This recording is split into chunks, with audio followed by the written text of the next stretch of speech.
embrace, and express their divinity, where I talk all things health, wellness, business, life, and spirituality. So let's dive in. Hello, hello, hello, Mosaic Souls. Hey, Mosaic Souls, this is Rachael Alexander, artist and Mosaic Soul mentor, aka spiritual teacher and transformational life coach with flair. And today I wanted to talk about intuition, intuitive living, being explained. And the reason why I wanted to talk about this is really kind of share my personal journey and how it's been manifesting for me. And hopefully, in the explanation of how it's been arriving for me, it'll shed some light um, into how you can start to embrace this in your life. Now, there's on the spiritual path, there's so many of us. There's so many ways to embody and express your divinity that it's going to show up differently for you. But I'm hoping that some of these principles or things that I'm going to share with you are helpful. So, one of the main tenets of living more intuitively is awakening to the truth of who and what you truly are. And when I say that, I simply mean awakening to your divinity or awakening to the fact that you're more than just this human flesh suit, right? And so a huge part of that is recognizing how powerful you truly are on a day-to-day basis. Most of us wake up on a day-to-day basis living from the space and the presumption and the assumption and model of reality or framework where we predominantly feel and experience ourselves as predominantly just human, right? And with that comes a whole slew of other societal conditioning, social constructs, models of reality, frameworks of living, right? That we adopt because of our humanness, right? And that's part of the game that we came to play. But when you start to awaken and recognize how powerful you truly are, and if you're joining me live, feel free to say hi and where you're from. um, but if as we when you wake up and you start to awaken and start to live more intuitively, it's a shift in consciousness and a shift in the way that you live from the model of reality. Your models of reality and your belief systems, your systems of belief start to shift simply because you're waking up and living from a place of, I'm not just human, I'm actually a divine being having this human experience, right? And so that is a very different way of being and way of living than waking up and being sort of overwhelmed and overcome. Welcome, welcome. Hey, how are you?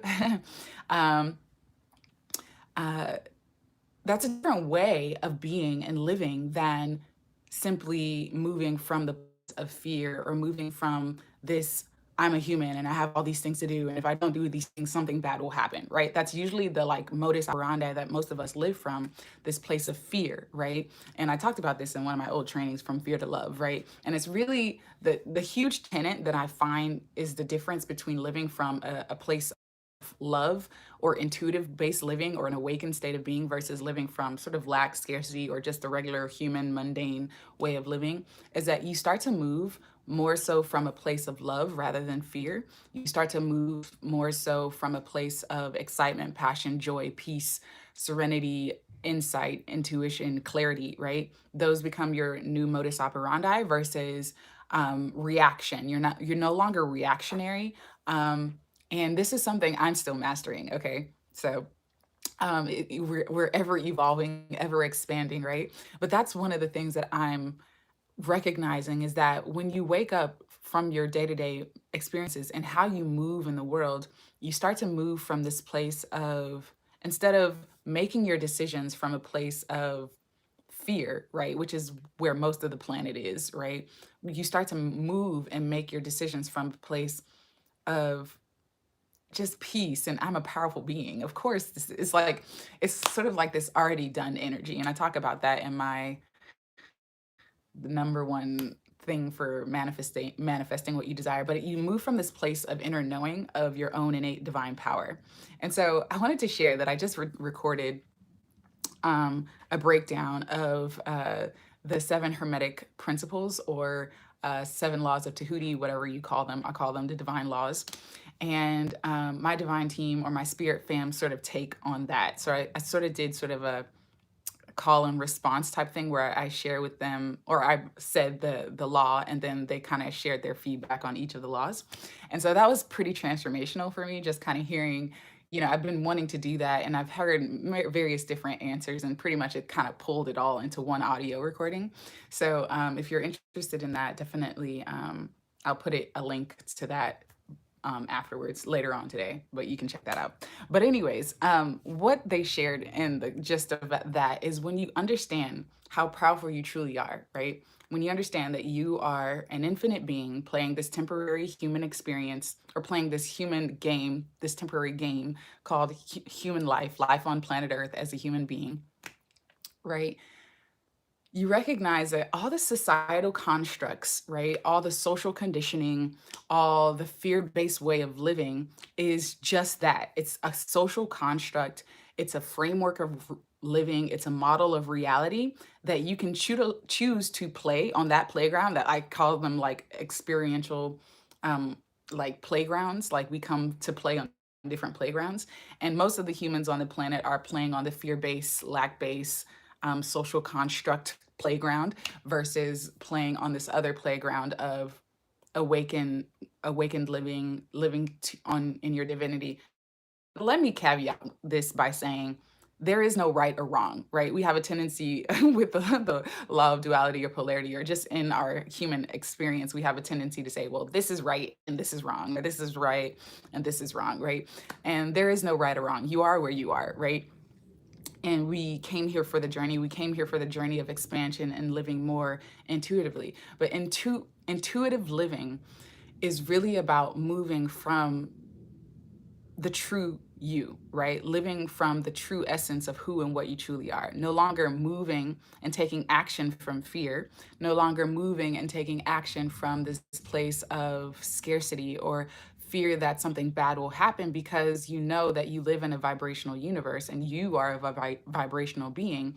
And because you live in a vibrational universe, the sort of like social constructs that are normal, right? Like you have to work hard in order to make things happen, or you have to find one specific job or career in order for your well-being to be assured, or you have to XYZ in order for happiness and love and wealth and all this other stuff to happen for you, right? All these sort of social constructs right, that are the norm on the human planet sort of fade away, and you become the master of your reality, in the sense that you start to create your own rules, right? Like you're the one creating the rules of the game that you're playing, right? So if you're the master of your own universe, you start to set the rules for the game that you're playing in your own life, right? So instead of, like, let's say, a construct of you work hard in order to be successful, right? You can totally rewrite that social construct, or rewrite that model of reality or framework.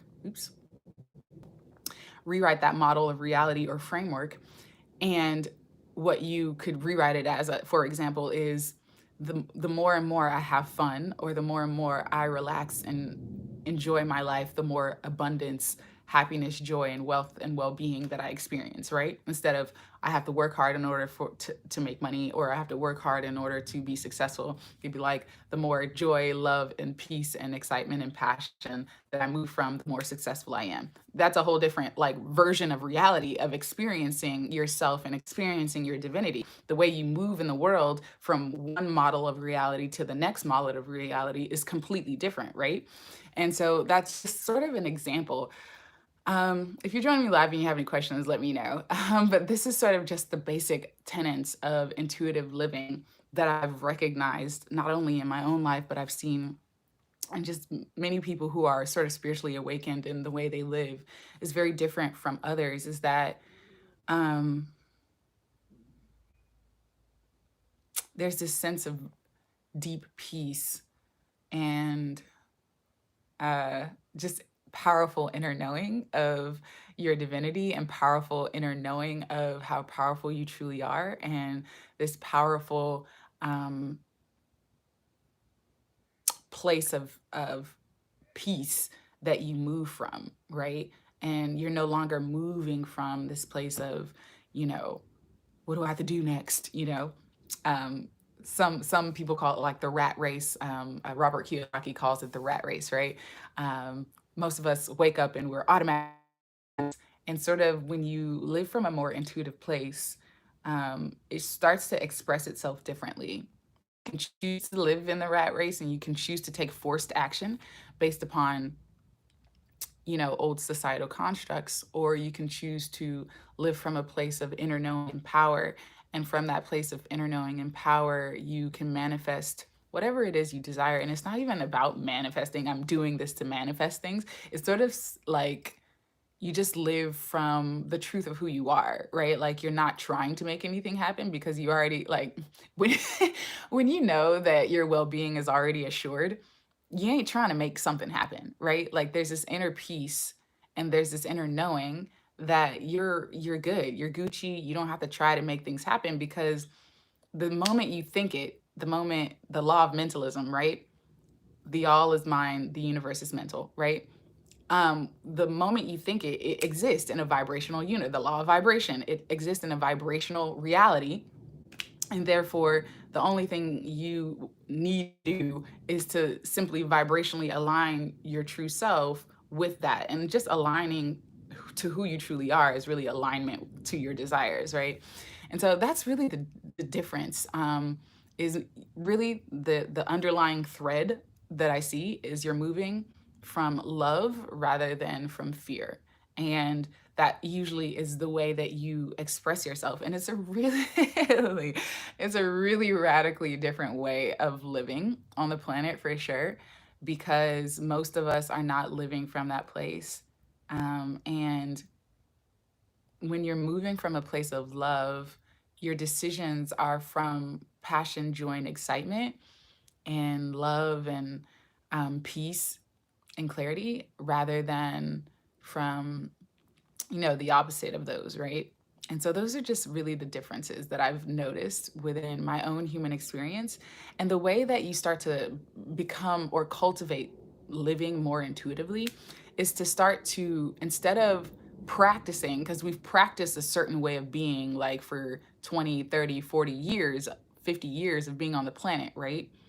If you've practiced living from a place of fear, really a practice, but it like when you wake up to who you truly are and you start to contemplate, sometimes it starts with a practice so that you can sort of reprogram your subconscious mind or reprogram your human conditioning, if you will.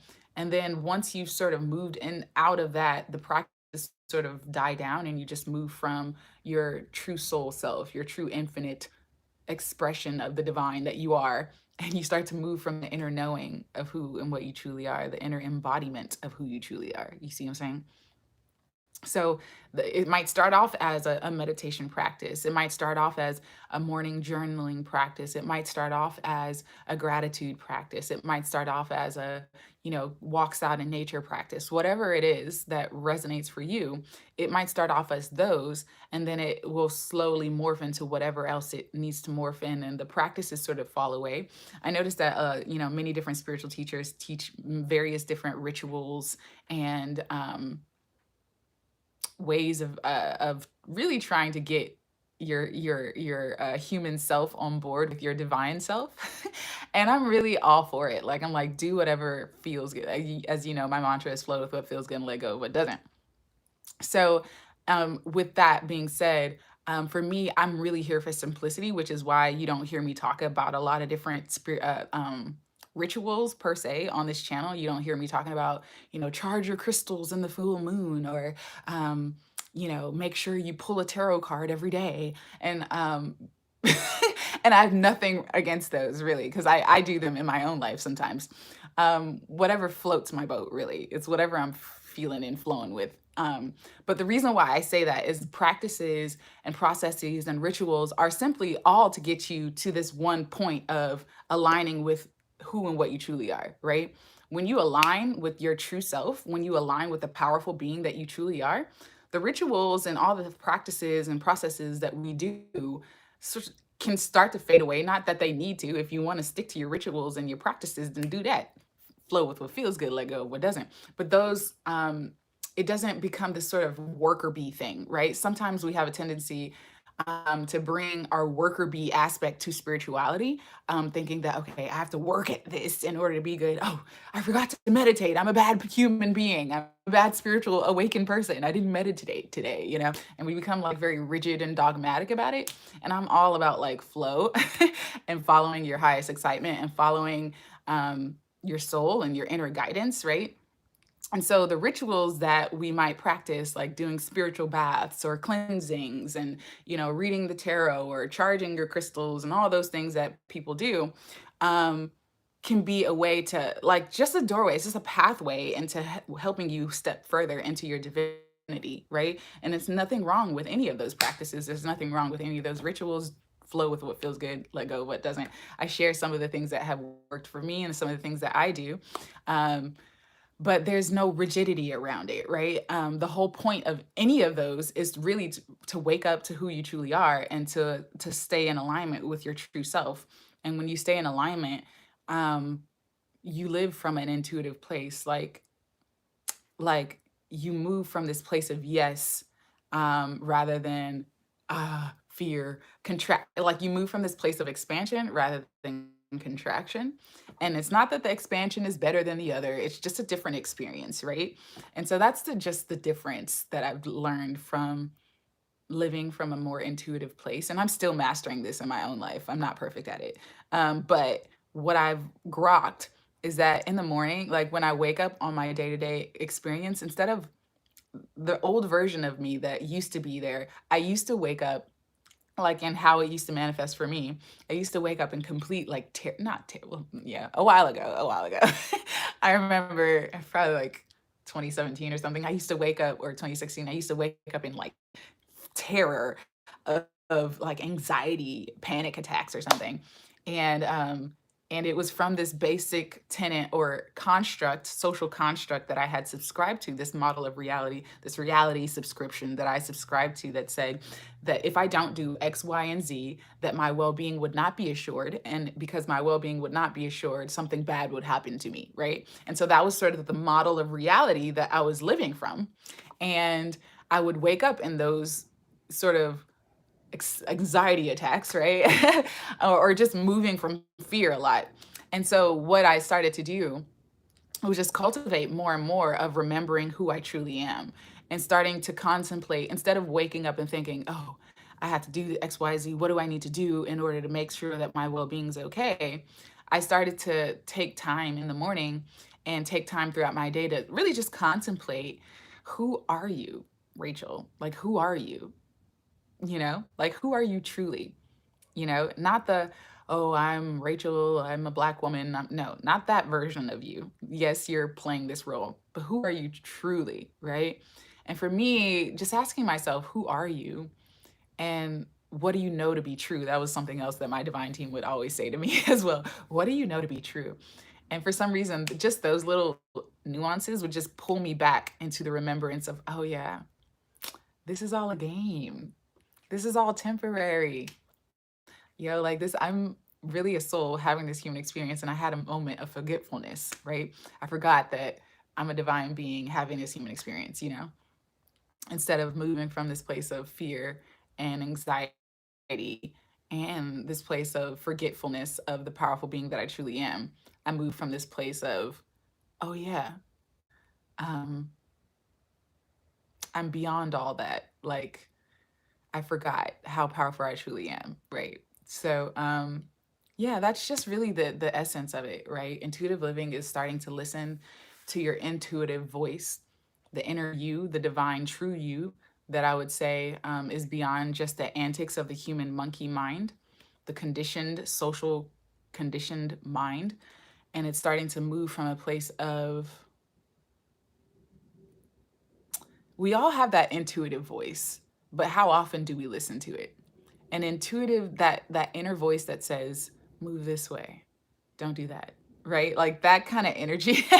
You start to tune, like, instead of tuning it, like most of us have our dials tuned all the way to the human channel, right? Like we're, oh, I'm fully human. But what happens when you live intuitively, you start to tune in to your divine, your spirit, your soul self, your non-physical being, the true essence of who you truly are beyond just this physical form.